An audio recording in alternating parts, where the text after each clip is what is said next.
you wonderful learning individuals. It is a pleasure. I thank you so much for pressing the play button. How are y'all doing today? It is so great to have you. I am Johnny, your host, with HomeCountry Mathematics. Please feel free to stay because learning math is good for your brain. Now, let us learn some math, shall we?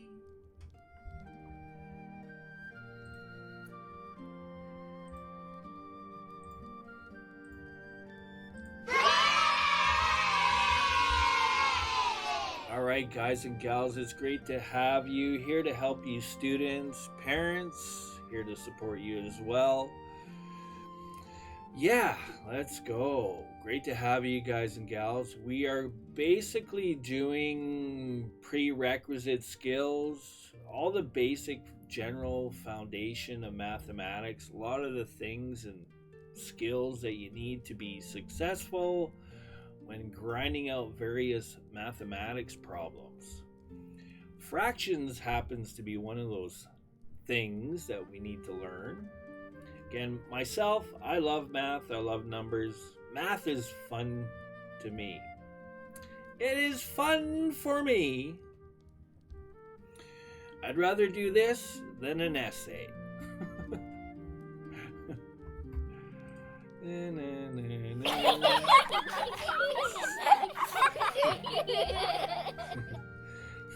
I truly would. All right. This is desirable. All right. Enough of that. Let's continue. Again, I recommend you grind out as many problems as you can. The more you do, the better you're going to get. Okay? It's okay to make mistakes, fall on your face. The key to it is to not to let it get you down and to get back up. Persevere and challenge it again, because everyone watching and learning along supports you as well. We all do. So good luck. Okay, we have two fractions here. One fraction, 3/5, and another fraction, 1/5.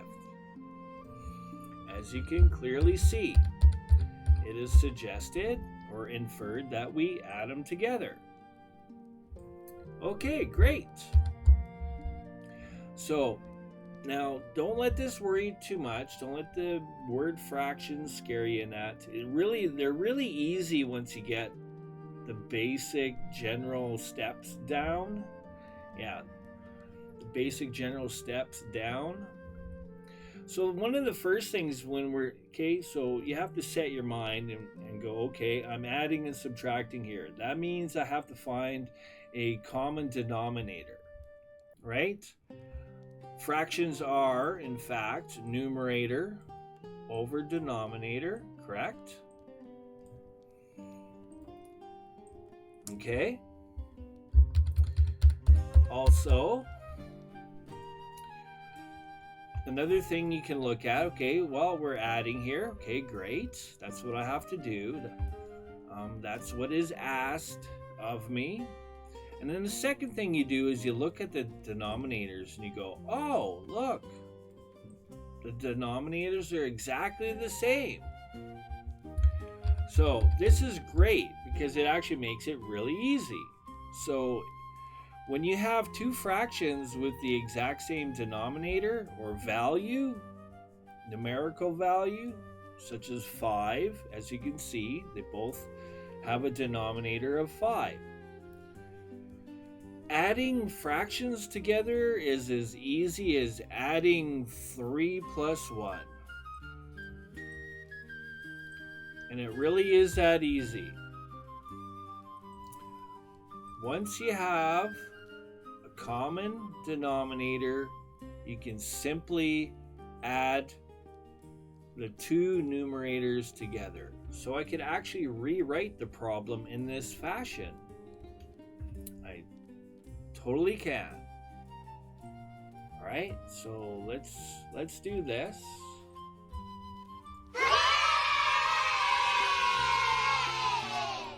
So now it's a matter of simply going 3 plus 1 and rewriting the problem. So now our numerator is 4. The denominator always remains unchanged. Once you've determined what the denominator is going to be,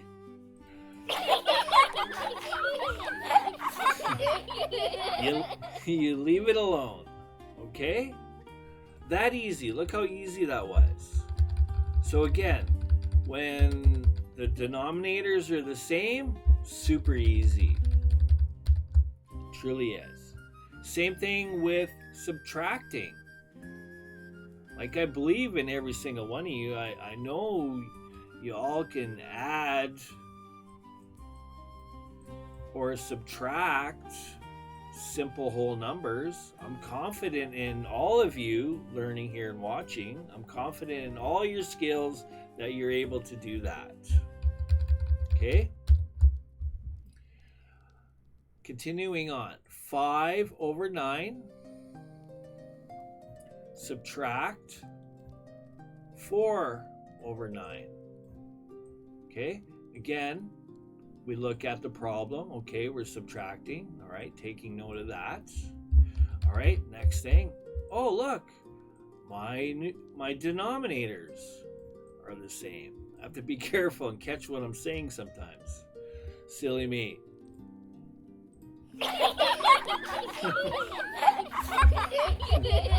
I almost said numerator. Okay, the denominator.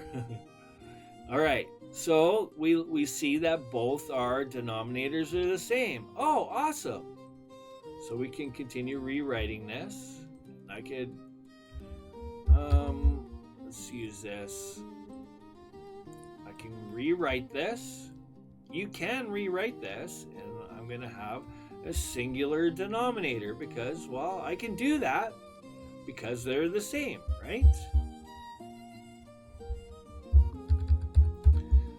Now, the numerators can be written just like this. They're exactly the same thing, boys and girls. Exactly the same thing. So, continuing the work, the denominator, again, remains unchanged. Once you've determined the denominator, why is that word so difficult? You leave it alone, okay? No change. It remains like, it's not a constant, but it's the whole, right? Kind of like the pizza thing.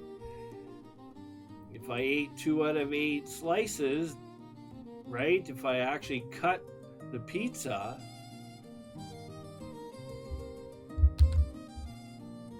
excuse me,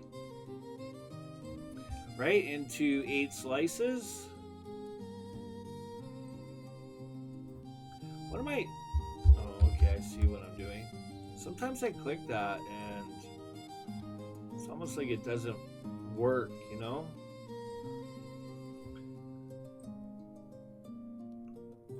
Okay, just like that, right? The pizza concept, because really it's the easiest one to understand. Who doesn't love pizza? I know I do.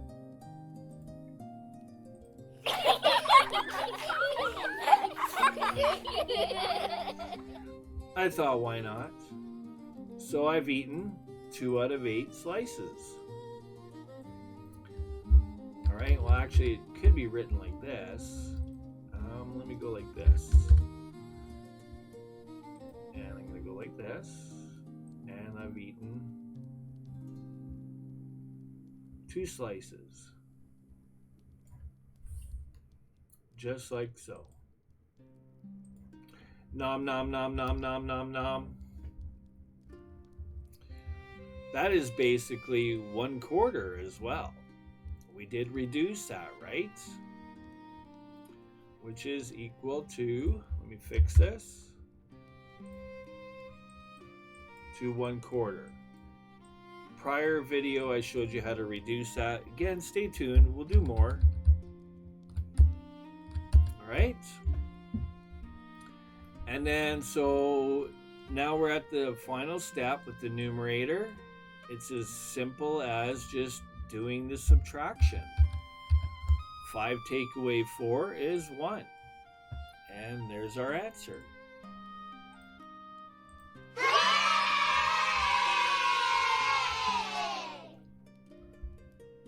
All right, we'll continue with some more. I think,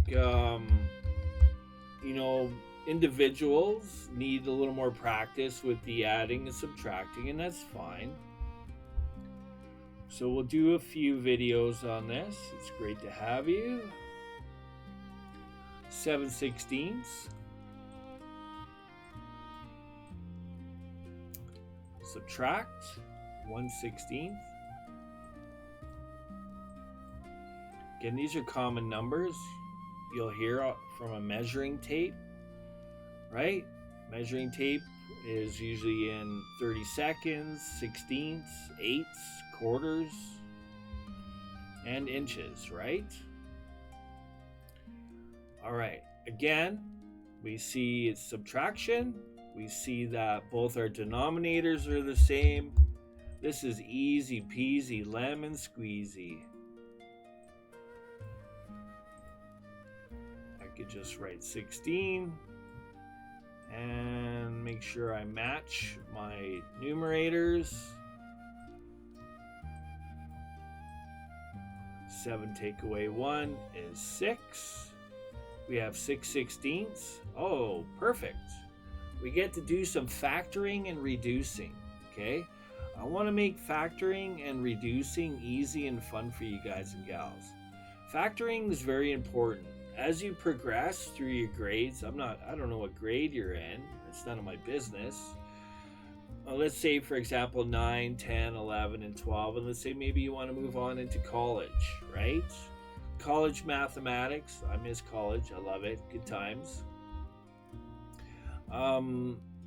Once you start getting into the college mathematics, whatever you're doing, like you start learning, getting into calculus and such, but you have to learn how to factor. You do a lot of factoring, and it's very important that you get, for me, myself, the algebra part, if you can really get the concept and grasp algebra, I recommend you do as many problems as possible, grind as many as you can. That foundation is going to help you. Like, if your future plan is to go to college or whatever, I highly recommend you get algebra down, factoring down. That's kind of minimum. All right, so we wish you all the best and good luck. Factoring is easy. Really, all you're doing, well, you're reducing, right? That's kind of the end goal. So you have to determine, well, obviously we could see that 6 is an even number and 16 is an even number. Does 6 divide into 16 nicely? No, not really. Okay, so we need another even number. 4? 4 goes into 16, yes, but 4 doesn't go into 6. 2. Right? Normally you would start with 2. You want to try to find the largest number, because the largest number makes your fraction smaller, right? Makes sense? Even if you don't find that greatest common factor, that is okay. If you end up reducing one extra step one more time, it's no big deal. Okay? It's not even really that big of a deal. Okay? So I'm going to use 2. Okay, I know 2 can be divided into 6, and I know 2 can be also divided into 16. So what I do is I go like this, 2 and 2. Okay, there's my common, my GFC, if you want to call it that. Okay, so now I ask, all we're doing here, guys and gals, is we're taking this number and turning it into 2 numbers. Same thing with our denominator. So what we ask ourselves now is, what times 2 gives us 6? Well, that's 3. What times 2 gives us 16? Well, that's 8. Can you see what's happening here? So now this is perfect. This is exactly what we want. 2 divided by 2. What does 2 divided by 2 mean? It means it's equal to 1. And any value you multiply by 1 is going to give you the same answer. So realistically, we're going 1 times 3 over 8. Just by simply, this is what we're doing here. Let me clean this up.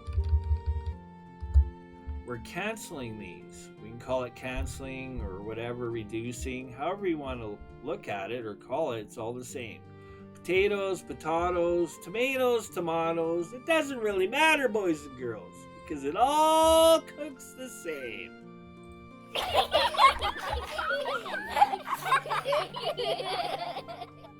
Okay, what are we left with? 3/8. There's our answer. Okay, normally I do these sort of things, but I'm trying to speed up the videos a little bit, give you guys more content and more problems, more examples and such. I'm going to leave it at that. We're going to continue on. We are going to do some more, so it's great to have you. Thank you for watching. I'm just trying to keep the videos short for you guys for viewability. And yeah, again, it's great to have you. I'm Johnny, and take care for now.